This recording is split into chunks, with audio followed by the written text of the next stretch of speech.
নমস্কার। শুরু করছি মনে ডাক্তার গল্পটির পরবর্তী অংশ। হাটতলায় কি ভীষণ অন্ধকার, মাত্র দুখানি দোকান, তাও দোকানিরা বন্ধ করিয়া চলিয়া গিয়াছে।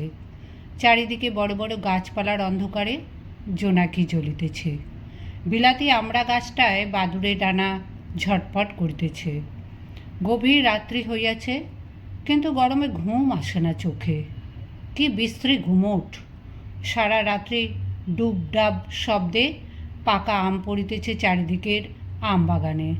শুইয়া শুইয়া শুনিতেছি। উফ, কি একঘেয়েই হইয়া উঠিয়াছে এখানকার জীবন।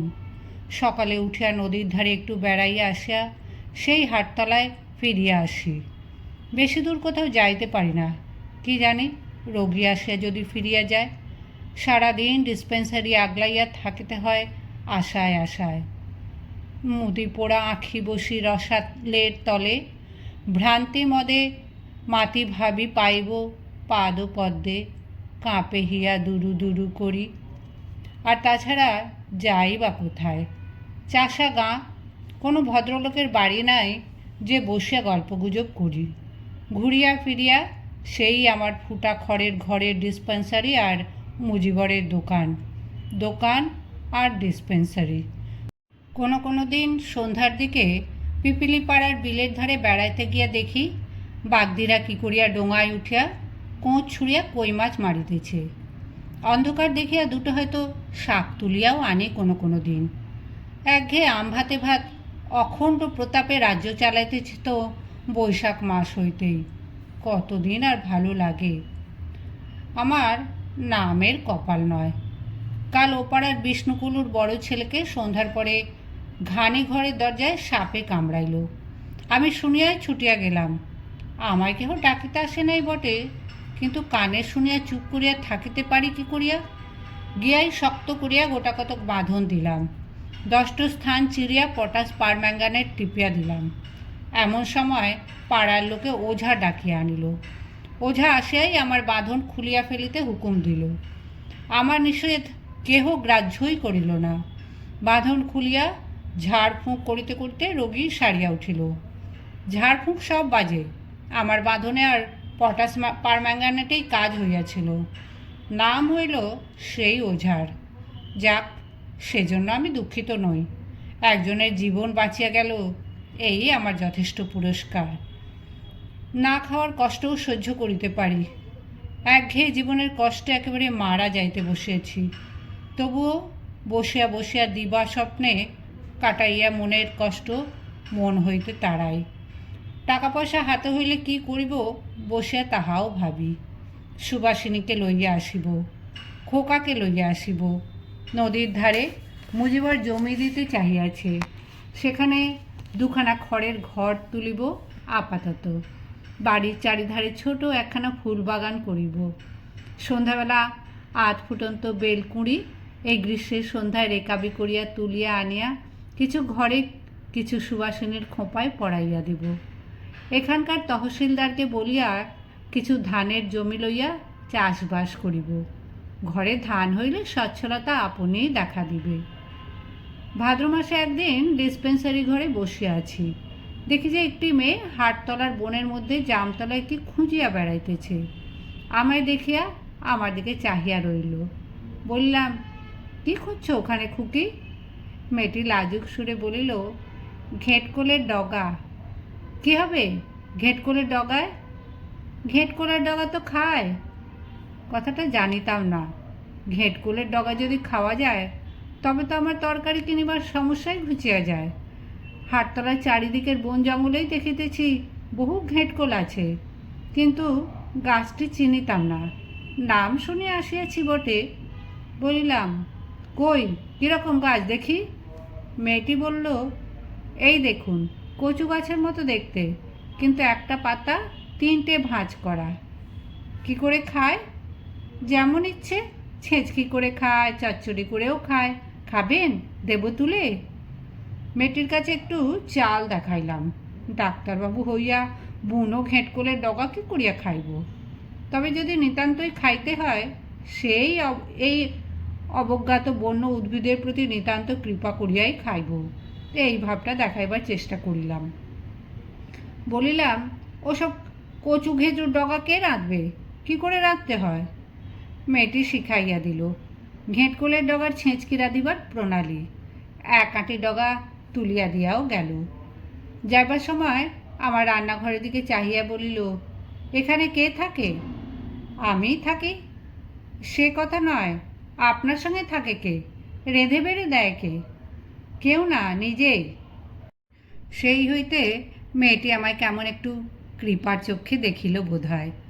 যখনই সে হাটতলায় ঘেঁটকুলের ডগা সংগ্রহ করিতে আসিত, আমায় এক আঁটি দিয়া যাইত। সকালের দিকেও আসিত, আবার বৈকালেও আসিত।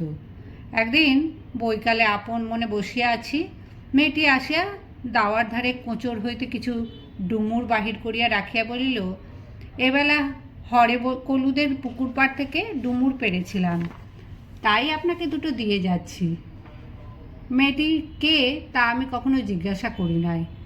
মেয়েটি দেখিতে ভালো, বেশ বড় বড় চোখ, বয়স 18-19 হইবে। গায়ের রং যতটা ফর্সা, এসব পাড়াগায় তত সুন্দর গায়ের রং প্রায় দেখাই যায় না। তবে ব্রাহ্মণ কায়স্থের ঘরের মেয়ে নয়, দেখিলেই বোঝা যায়। সেদিন তাহার পরিচয় লইয়া জানিলাম সে সেই গ্রামেরই বিধু গোয়ালিনীর মেয়ে। তার ভালো নাম সম্ভবত প্রেমলতা বা ওই রকম কিছু, সবাই প্রমো বলিয়া ডাকে। অল্প বয়সে বিধবা হইয়াছে, যেমন সাধারণত আমাদের দেশে গোয়ালার ঘরে হয়।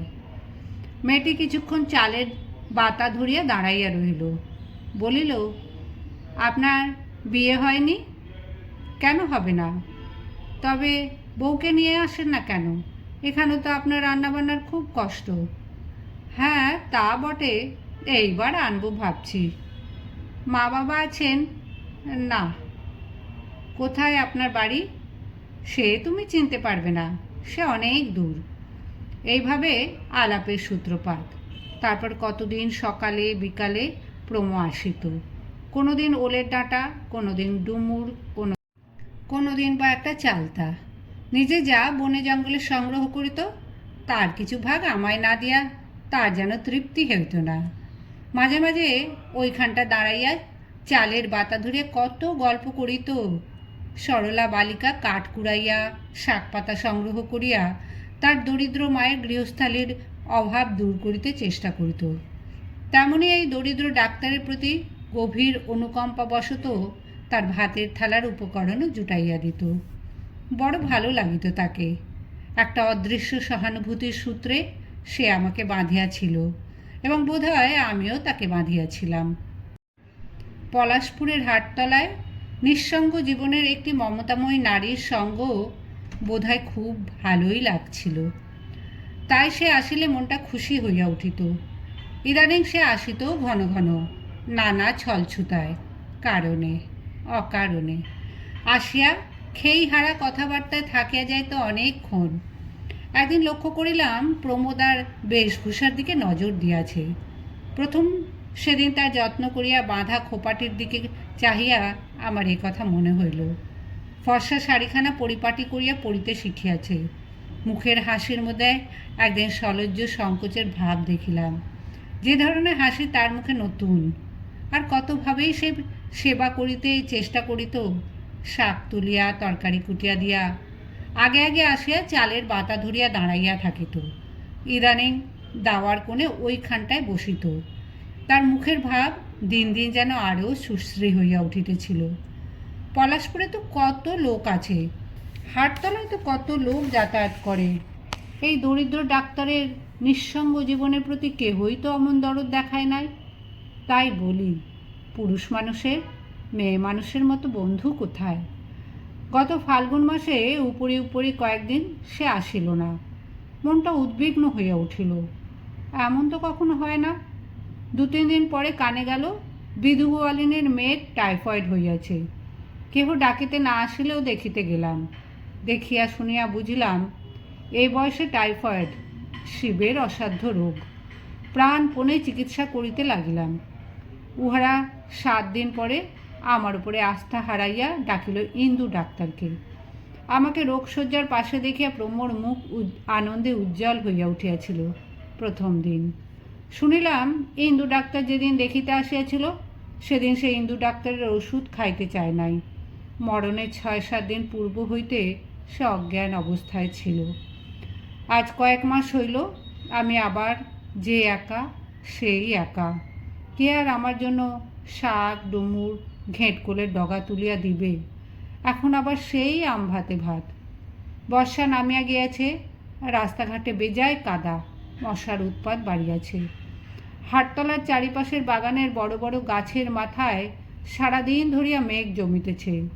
ঝুপঝুপ বৃষ্টি পড়িয়া আকাশ একটুখানি ফর্সা হইতেছে, আবার মেঘ উড়িয়া আসিতেছে, আবার বৃষ্টি।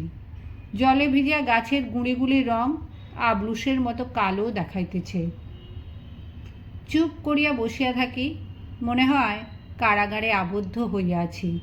যখন নিতান্ত অসহ্য হয় মুজিবরের দোকানে গিয়া বসি। নিচু চালাঘরের দোকান, রেড়ির তেল, কেরোসিন তেল, জিরে মরিচ, খড়িমাটি, কড়া তামক, আলকাতরা, পচা সর্ষের তেল সবে মিলিয়া কেমন একটা গন্ধ ঘরটায়। গন্ধটায় মন হু হু করে। মনে হয় এ কোথায় পাড়াগাঁয়ে পড়িয়া আছি। কবে বেড়াজালের নাগপাশ হইতে মুক্তি পাইব? আদৌ মুক্তি পাইব কিনা তাই বা কে জানে। জীবনটা যেন কেমন ধারা হইয়া গেল। তবুও যদি এত কষ্টেও এই একঘেয়ে অজ পাড়াগাঁয়েও আমার মনে হয় সব কষ্ট সহ্য করিতে পারিতাম যদি সুবাসিনী ও খোকা কাছে থাকিত। একবার যখন কলিকাতায় থাকিতাম, ভবানীপুর দিয়ে আসিতেছি, দেখি একটা বড় বাড়ি হইতে দলে দলে মেয়েরা বই হাতে করিয়া বাহির হইতেছে। নানা বয়সের মেয়ে আছে তার মধ্যে। ভাবিলাম, এ কি, এত মেয়ে আসে কোথা হইতে? ব্যাপার কি একবার দেখিতে হইবে তো। তারপর জানিলাম সেটা একটা মেয়েদের কলেজ। কি চমৎকার সব মেয়ে ছিল তার মধ্যে, কেমন সব পরনে, কেমন চশমা, কি রূপ। আর একবার দেবেন্দ্র ঘোষ স্ট্রিট দিয়ে যাইতেছিলাম, একটি বড় লোকের বাড়ির দোতলায় কোনো এক মেয়ে গান গাহিতেছিল। দাঁড়াইয়া দাঁড়াইয়া শুনিলাম। অমন সুন্দর গান তারপর আর কখনো শুনি নাই। কোথায় বা শুনিব? গানের কয়েকটি লাইন এখনো মনে আছে। প্রিয় তুমি আসো নাই আজ ভোরে, মধুমালতীর নয়নের শিশির দোলে। সেসব গান আমাদের মতো মাটির মানুষের জন্য নয়। সারাদিন ঝমঝম বৃষ্টির পরে সন্ধ্যার সময়টা একটু বাদল থামিয়াছে। গাছপালার অন্ধকারের সঙ্গে আকাশের অন্ধকার মিলিয়া হাটতলা যেমন নির্জন তেমনই অন্ধকার। ডোবার জলে মনের আনন্দে ব্যাঙ ডাকিতেছে। প্রমো যেখানে ঘেঁটকোলের ডগা তুলিয়া বেড়াইত সেই সব বনে ঝিঁঝি পোকার দল একঘেয়ে ডাক জুড়িয়া দিয়াছে। জাম গাছের উঁচু ডালটা হইতে দমকা হাওয়ায় ঝরঝর করিয়া পাকা জাম বনের মধ্যে অন্ধকার জলে ভেজা শ্যাওড়া বনের মাথায় পড়িতেছে। নির্জন সন্ধ্যায় একা বসিয়া ভাবি,